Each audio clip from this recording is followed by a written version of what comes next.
Hello everyone. आज के युग में वाहन पाने की जिज्ञासा हर जातक में दिन प्रतिदिन बढ़ती जा रही है। इसके लिए वाहन के कारक शुक्र को देखना चाहिए और इसी तरह वाहन के घर यानी कि चौथे घर को देखना चाहिए।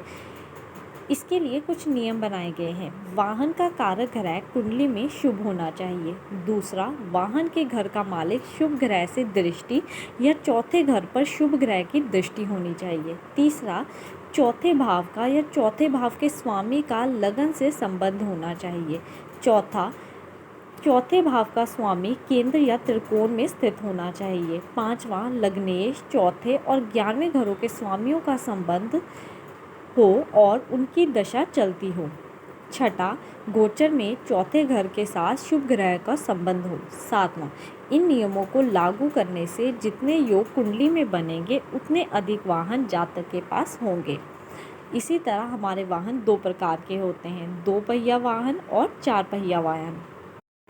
2 पहिया वाहन यानी कि मोटरसाइकिल या स्कूटर का योग होता है यदि पहला, चौथे घर का स्वामी शुक्र के साथ युति करे। दूसरा, चौथे घर का स्वामी लग्नेश और चंद्रमा लगन में स्थित हो।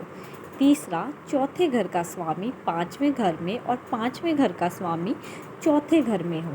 चौथा, चौथे घर का स्वामी और चंद्रमा लगन में हो। पांचवा, चौथे घर का स्वामी दूसरे घर में या अपने घर में हो। इसी तरह 4 पहिया वाहन यानी कि गाड़ी के योग होते हैं यदि चौथे घर का स्वामी शुक्र के साथ लगन में हो। दूसरा, कुंडली में लग्नेश, शुक्र, चंद्रमा चौथे घर के स्वामी का संबंध हो। तीसरा, गुरु 9वें भाव में स्थित होकर और उस पर सूर्य चंद्रमा की दृष्टि हो।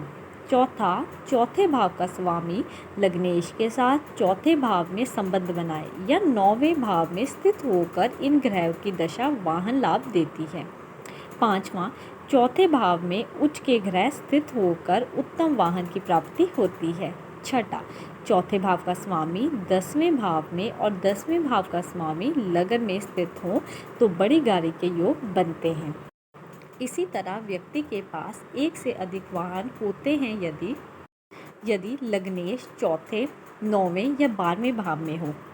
दूसरा, चौथे भाव का स्वामी केंद्र में तथा केंद्र का स्वामी चौथे में हो। तीसरा, 9वें भाव का स्वामी 11वें भाव में और लग्नेश तथा चौथे स्थान का स्वामी 9वें भाव में हो। चौथे भाव का स्वामी शनि, गुरु, शुक्र के साथ 9वें घर में हो और 9वें घर का स्वामी केंद्र या त्रिकोण में स्थित हो। पांचवा, चौथे और 9वें घर के स्वामी 11वें भाव में हो। छठा, चौथे भाव घर का स्वामी गुरु, चंद्रमा और शुक्र एक साथ केंद्र और त्रिकोण में बैठे हो। चौथे घर का स्वामी बुध के साथ अपने ही घर में स्थित हो और उस पर शुभ ग्रह की दृष्टि हो। और अगर आप भी वाहन लेने के बारे में सोच रहे हैं तो आप हमारे पास अपनी कुंडली लेकर आ सकते हैं। हम आपकी कुंडली को एनालाइज करके बताएंगे कि आपके लिए कौन सा वाहन शुभ रहेगा। For more videos, please subscribe the channel.